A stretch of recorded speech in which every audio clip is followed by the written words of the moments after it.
Hi boys and girls, I hope you're good and you can enjoy this video. So I'm going to be reading chapter 9 of Harry Potter and the Philosopher's Stone, and this one is called The Midnight Duel. Harry had never believed he would meet a boy he hated more than Dudley, but that was before he met Draco Malfoy. Still, first-year Gryffindors only had potions with the Slytherins, so they didn't have to put up with Malfoy much. Or at least they didn't until they spotted a notice pinned up in the Gryffindor common room, which made them all groan. Flying lessons would be starting on Thursday, and Gryffindor and Slytherin would be learning together. Oh, typical, said Harry darkly. Just what I always wanted, to make a fool of myself on a broomstick in front of Malfoy. He'd been looking forward to flying lessons more than anything else. You don't know you'll make a fool of yourself, said Ron responsibly. Anyway, I know Malfoy's always going on about how good he is at Quidditch, but I bet it's all talk. Malfoy certainly did talk about flying a lot. He complained loudly about first years never getting in the house Quidditch teams and told long, boastful stories that always seemed to end with him narrowly escaping muggles and helicopters. He wasn't the only one, though. The way Seamus Finnegan told it, he'd spent most of his childhood zooming around the countryside on his broomstick. Even Ron would tell anyone who listened about the time he almost got hit by a hang glider on Charlie's old broom. Everyone from Wizarding families talked about Quidditch constantly. Ron had already had a big argument with Dean Thomas, who shared their dormitory, about football. Ron couldn't see what was exciting about a game with only one ball where no one was allowed to fly. Harry had caught Ron prodding Dean's poster of West Ham football team, trying to make the players move. Neville had never been on a broomstick in his life, because his grandmother had never let him near one. Privately, Harry felt she had a good reason, because Neville managed to have an extraordinary number of accidents even with both feet on the ground. Hermione Granger was almost as nervous about flying as Neville was. This was something you couldn't learn by heart out of a book. Not that she hadn't tried. At breakfast on Thursday, she bored them all stupid with flying tips she'd got out of a library book called Quidditch Through the Ages. Neville was hanging on every word, desperate for anything that might make him hang on to his broomstick later, but nobody else was very pleased with Hermione's lecture. But everybody was very pleased when Hermione's lecture was interrupted by the arrival of the post. Harry hadn't had a single letter since Hagrid's note, something that Malfoy had been quick to notice, of course. Malfoy's eagle owl was always bringing him packages of sweets from home, which he opened gloatingly at a Slytherin table. A barn owl brought Neville a small package from his grandmother. He opened it excitedly and showed them all a glass ball the size of a large marble, which seemed to be full of white smoke. "It's a Remember-all," he explained. "Grant knows I forget things. This tells you if there's something you've forgotten to do. Look, you hold it tight like this, and if it turns red..." Oh. His face fell because the Remember-all had suddenly glowed scarlet. "You've forgotten something." Neville was trying to remember what he'd forgotten when Draco Malfoy, who was passing the Gryffindor table, snatched the Remember-all out of his hand. Harry and Ron jumped to their feet.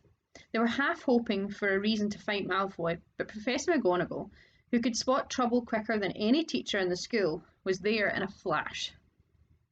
"What's going on?" "Malfoy's got my Remember-all, Professor."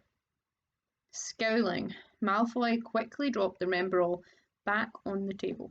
"Just looking," he said, and he sloped away with Crabbe and Goyle behind him.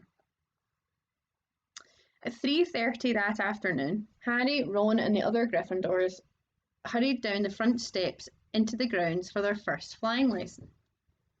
It was a clear, breezy day, and the grass rippled under their feet as they marched down the sloping lawns towards a smooth lawn on the opposite side of the grounds to the Forbidden Forest, whose trees were swaying darkly in the distance.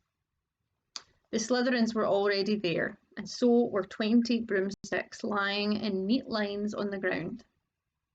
Harry had heard Fred and George Weasley complain about the school brooms, saying that some of them started to vibrate if you flew too high, or always flew slightly to the left. Their teacher, Madame Hooch, arrived. She had short grey hair and yellow eyes like a hawk. "Well, what are you all waiting for?" she barked. "Everyone stand by a broomstick. Come on, hurry up." Harry glanced down at his broom. It was old, and some of the twigs stuck out at odd angles.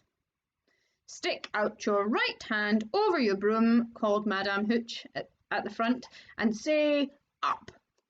"Up!" everyone shouted. Harry's broom jumped into his hand at once, but it was one of the few that did.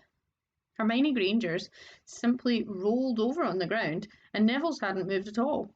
Perhaps brooms, like horses, could tell when you were afraid, thought Harry. There was a quaver in Neville's voice that said only too clearly that he wanted to keep his feet on the ground.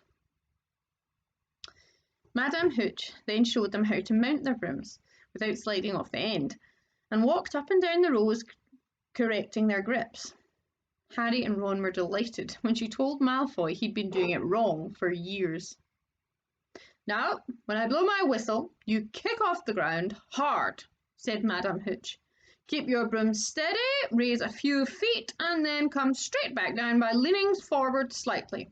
On my whistle, 3, 2... But Neville, nervous and jumpy and frightened of being left on the ground, pushed off hard before the whistle had touched Madame Hooch's lips. "Come back, boy!" she shouted, but Neville was raising straight up like a cork shot out of a bottle. 12 feet, 20 feet. Harry saw his scared white face look down at the ground, falling away. Saw him gasp, slip sideways off the broom, and wham! A thud and a nasty crack, and Neville lay face down on the grass in a heap.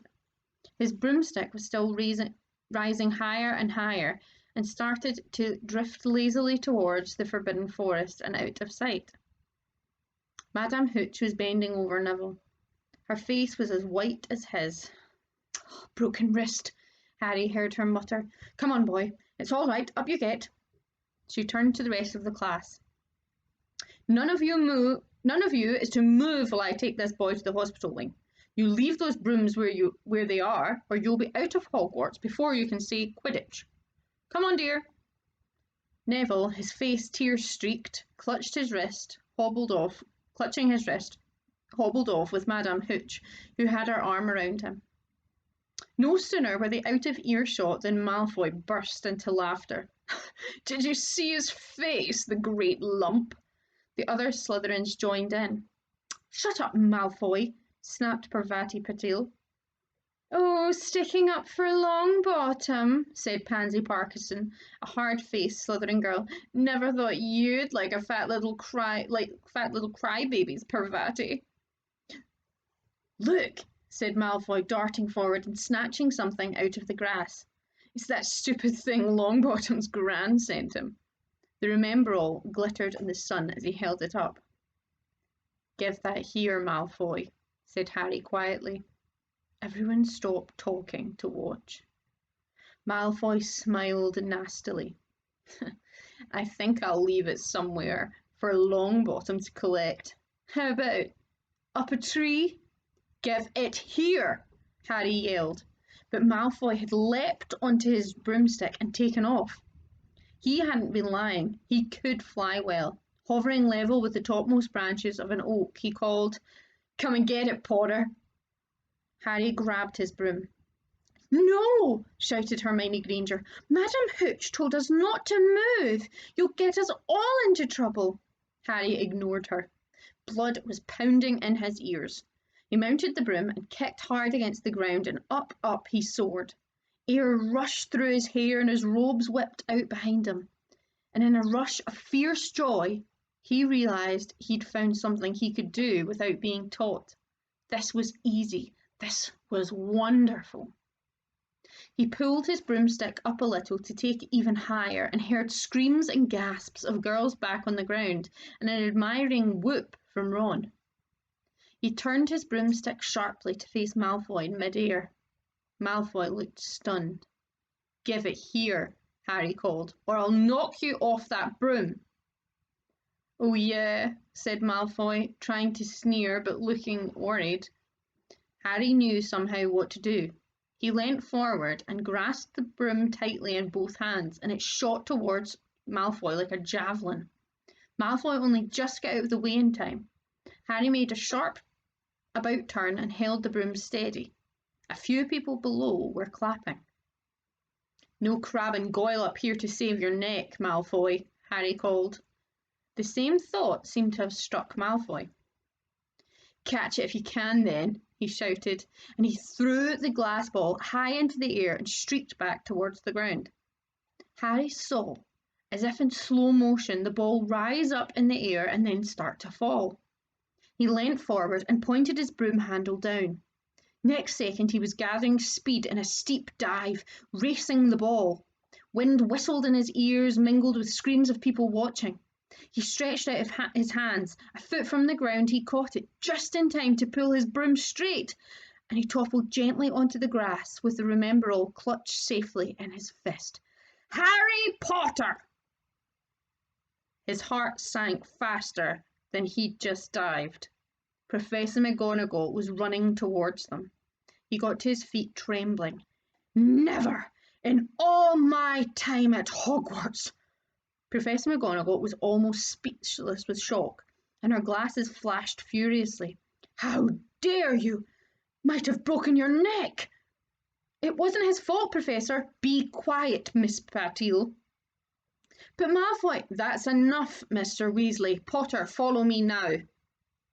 Harry caught sight of Malfoy, Crabbe and Goyle's triumphant faces as he left, walking numbly in Professor McGonagall's wake as she strode towards the castle.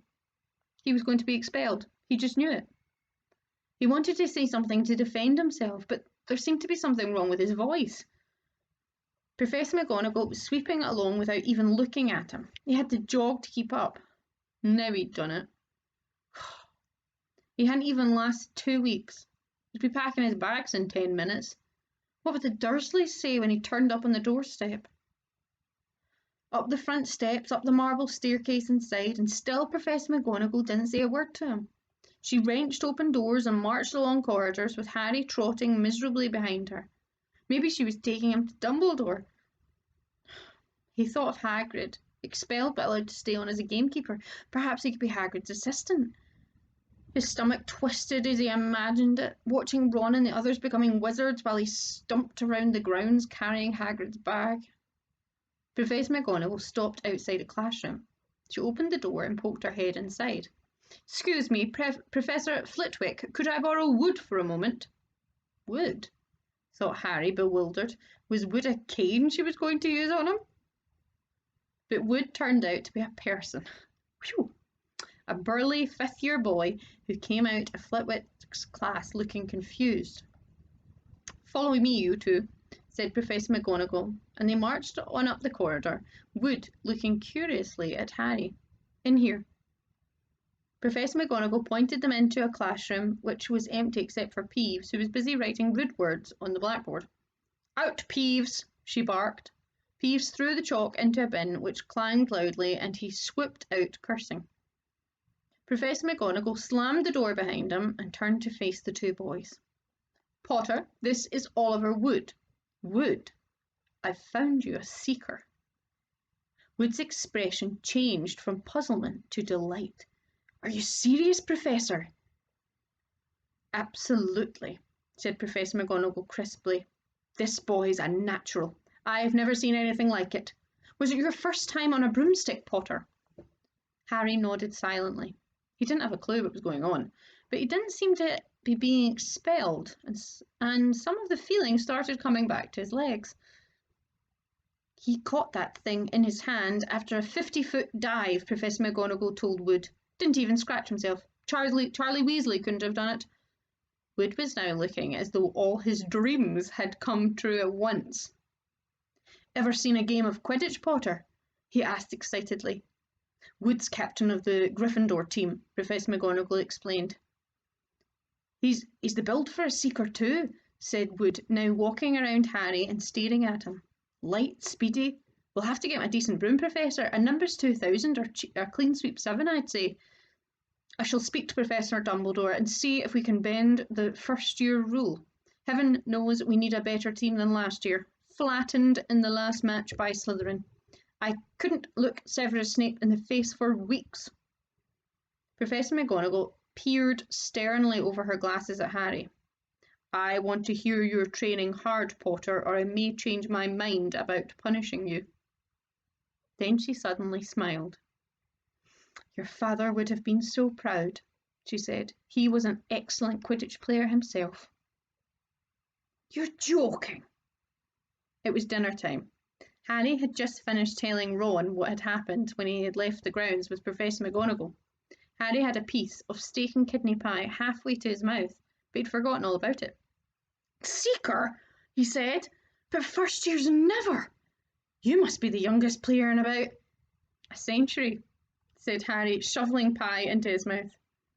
He felt particularly hungry after the excitement of the afternoon. Wood told me. Ron was so amazed, so impressed, he just sat and gaped at Harry. I start training next week, said Harry. Only don't tell anyone. Wood wants to keep it a secret. Fred and George Weasley now came into the hall, spotted Harry and hurried over. Well done, said George in a low voice. Wood told us. We're on the team too. Beaters. I tell you, we're going to win that Quidditch Cup for sure this year, said Fred. We haven't won since Charlie left, but this year's team is going to be brilliant. You must be good, Harry. Wood was almost skipping when he told us. Anyway, we've got to go. Lee Jordan reckons he's found a new secret passageway out of the school. Bet it's the one behind the statue of Gregory the Smarmy that we found in our first week. See you.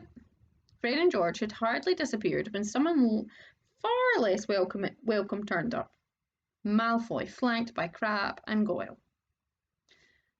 Having your last meal, Potter. When are you getting the train back to the Muggles? You're a lot braver now you're back on the ground and you've got your little friends with you, said Harry coldly. There was, of course, nothing at all little about Crabbe and Goyle, but as the high table was full of teachers, neither of them could do more than crack their knuckles in skill. I'd take you on any time in my own, said Malfoy. Tonight if you want. Wizard's Duel. Wands only, no contact. What's the matter? Never heard of a wizard's duel before, I suppose? Of course he has, said Ron, wheeling round. I'm his second. Who's yours? Malfoy looked at Crabbe and Goyle, sizing them up. Crabbe, midnight all right? We'll meet you in the trophy room. That's always unlocked. When Malfoy had gone, Ron and Harry looked at each other.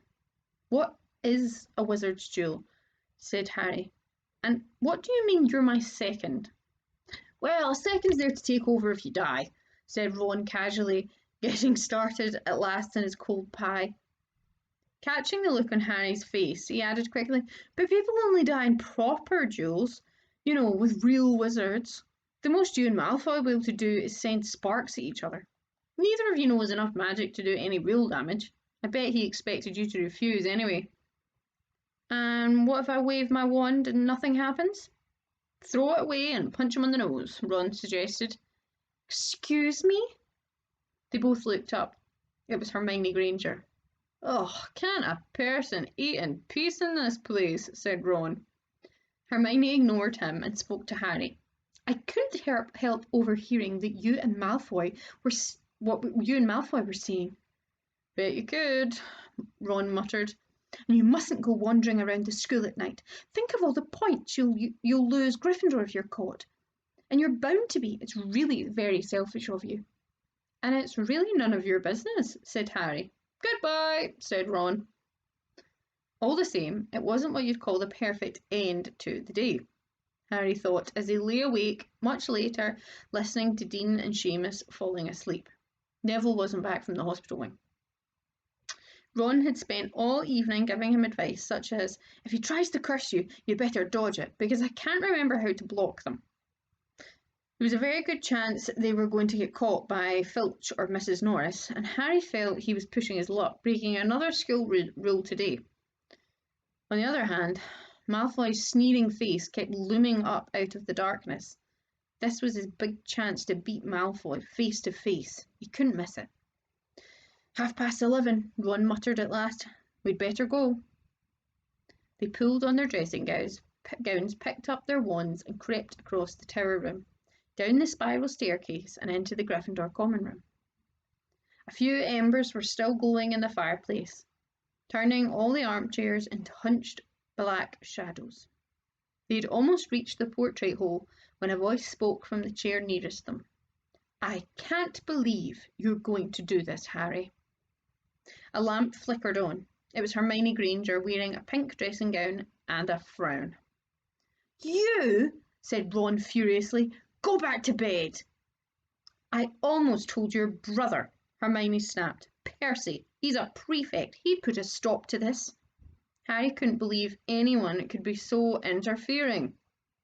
Come on, he said to Ron. He pushed open the portrait of the fat lady and climbed through the hole. Hermione wasn't going to give up that easily. She followed Ron through the portrait hole, hissing at them like an angry goose. Don't you care about Gryffindor? Do you only care about yourselves? I don't want Slytherin to win the House Cup, and you'll lose all the points I got from Professor McGonagall for knowing about switching spells. Go away. All right, but I warned you. You just remember what I said when you're on the train home tomorrow. You're so... But what they were, they didn't find out. Hermione had turned to the portrait of the fat lady to get back inside and found herself facing an empty painting. The fat lady had gone on a nighttime visit, and Hermione was locked out of Gryffindor Tower. Now what am I going to do? She asked shrilly. That's your problem, said Ron. We've got to go. We're going to be late. They hadn't even reached the end of the corridor when Hermione caught up with them. I'm coming with you, she said. No, you're not. You are not. Do you think I'm going to stand out here and wait for Filch to catch me? If he finds all three of us, I'll tell him the truth, that I was trying to stop you and you can back me up. You have got some nerve, said Ron loudly. Shut up, both of you, said Harry sharply. I heard something. It was a soft snuffling. Mrs. Norris? Breathed Ron, squinting through the dark. It wasn't Mrs. Norris. It was Neville. He was curled up on the floor, fast asleep, but jerked suddenly awake as they crept nearer. Thank goodness you found me. I've been out here for hours. I couldn't remember the new password to get into bed. Keep your voice down, Neville. The password's pig snout, but it won't help you now. The fat lady's gone off somewhere. How's your arm? Said Harry. Fine, said Neville, showing them. Madame Pomfrey mended it in about a minute. Good. Well, Neville, we've got to be somewhere. We'll see you later. Don't leave me, said Neville, scrambling to his feet. I don't want to stay here alone. The bloody Baron's been passed twice already. Ron looked at his watch and then glared furiously at Hermione and Neville. If either of you get us caught, I'll never rest until I've learnt that curse of the boogies Quirrell told us about and used it on you. Hermione opened her mouth, perhaps to tell Ron exactly how to use the curse of the boogies, but Harry hissed at her to be quiet and beckoned them all forward. They flitted along corridors striped with bars of moonlight from the high windows. At every turn, Harry expected to run into Filch or Mrs. Norris, but they were lucky. They sped up a staircase to the third floor and tiptoed towards the trophy room. Malfoy and Crabbe weren't there yet. The crystal trophy cases glimmered where the moonlight caught them. Cups, shields, plates, and statues winked silver and gold in the darkness. They edged along the walls, keeping their eyes on the doors at either end of the room. Harry took out his wand in case Malfoy leapt in and started at once. The minutes crept by. He's late. Maybe he's chickened out, Ron whispered. Then a noise in the next room made them jump. Harry had only raised his wand when they heard someone speak, and it wasn't Malfoy. "Sniff around, my sweet, they might be lurking in the corner." It was Filch, speaking to Mrs. Norris. Horror-struck, Harry waved madly at the other three to follow him as quickly as possible. They scurried silently towards the door, away from Filch's voice. Neville's robes had barely whipped round the corner when they heard Filch enter the trophy room. "They're in here somewhere," they heard him mutter. "Probably hiding." "This way," Harry mouthed to the others, and, petrified, they began to creep down a long gallery full of suits of armour. They could hear Filch getting nearer. Neville suddenly let out a frightened squeak and broke into a run. He tripped, grabbed Ron around the waist, and the pair of them toppled right into a suit of armour. The clanging and crashing were enough to wake the whole castle. "Run!" Harry yelled, and the four of them sprinted down the gallery, not looking back to see whether Filch was following. They swung around the doorpost and galloped down one corridor, then another, Harry in the lead without any idea where they were or where they were going. They ripped through a tapestry and found themselves in a hidden passageway, hurtled along it and came out near their charms classroom, which they knew was miles from the trophy room. "I think we've lost him," Harry panted, leaning against the cold wall and wiping his forehead. Neville was bent double, wheezing and spluttering. "I told you," Hermione gasped, clutching at a stitch in her chest. "I told you." "We've got to get back to Gryffindor Tower," said Ron, "quickly as possible." "Malfoy tricked you," Hermione said to Harry. "You realise that, don't you? He was never going to meet you. Filch knew someone was going to be in the trophy room. Malfoy must have tipped him off." Harry thought she was probably right, but he wasn't going to tell her that. "Let's go." It wasn't going to be that simple. They hadn't gone more than a dozen paces when a doorknob rattled and something came shooting out of a classroom in front of them. It was Peeves. He caught sight of them and gave a squeal of delight. "Shut up, Peeves, please. You'll get us thrown out," Peeves cackled. "Wandering around at midnight. Ickle firsties. Tut, tut, tut. Naughty, naughty. You get caughty." "Not if you don't give us away, Peeves, please." "Should I tell Filch, should I?" said Peeves in a saintly voice, but his eyes glittered wickedly. "It's for your own good, you know." "Get out of the way," snapped Ron, taking a swipe at Peeves. That was a big mistake. "Students out of bed," Peeves bellowed. "Students out of bed, down the charms corridor." Ducking under Peeves, they ran for their lives, right to the end of the corridor, where they slammed into a door, and it was locked. "This is it," Ron moaned as they pushed helplessly at the door. "We're done for. This is the end." They could hear footsteps, Filch running as fast as he could towards Peeves' shouts. "Oh, move over," Hermione snarled. She grabbed Harry's wand, tapped the lock, and whispered, "Alamora." The lock clicked and the door swung open. They piled through it, shut it quickly, and pressed their ears against it, listening. "Which way did they go, Peeves?" Filch was saying. "Quick, tell me." "Say please." "Don't mess me about, Peeves. Where did they go?" "Shan't say nothing if you don't say please," said Peeves in his annoying sing-song voice. "All right, please." "Nothing. Ha ha. I told you I would say nothing. I would say nothing if you didn't say please. Ha ha ha." And they heard the sound of Peeves whooshing away and Filch cursing in rage. "He thinks this door's locked," Harry whispered. "I think we'll be okay. Get off, Neville." For Neville had been tugging on the sleeve of Harry's dressing gown for the last minute. What? Harry turned around and saw quite clearly what. For a moment he was sure he'd walked into a nightmare. This was too much on top of everything that had happened so far. They weren't in a room as he had supposed. They were now in a corridor, the forbidden corridor on the 3rd floor. And now they knew why it was forbidden. They were looking straight into the eyes of a monstrous dog, a dog which filled the whole space between ceiling and floor. It had 3 heads, 3 pairs of rolling mad eyes, 3 noses twitching and quivering in their direction, 3 drooling mouths, saliva hanging in slippery ropes from yellowish fangs. It was standing quite still, all 6 eyes staring at them.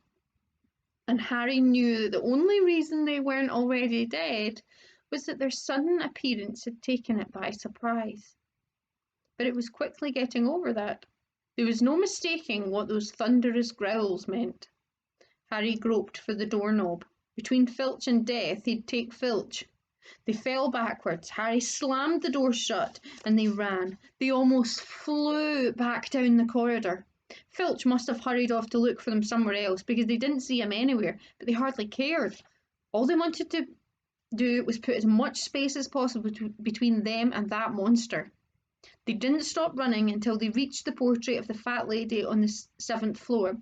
"Where on earth have you all been?" she asked, looking at their dressing gowns hanging off their shoulders and their flushed, sweaty faces. "Never mind that. Pig snout, panted Harry, and the portrait swung forward. They scrambled into the common room and collapsed trembling onto armchairs. It was a while before any of them said anything. Neville, indeed, looked as if he'd never speak again. "What do they think they're doing, keeping a thing like that locked up in a school?" said Ron finally. "If any dog needs exercise, that one does."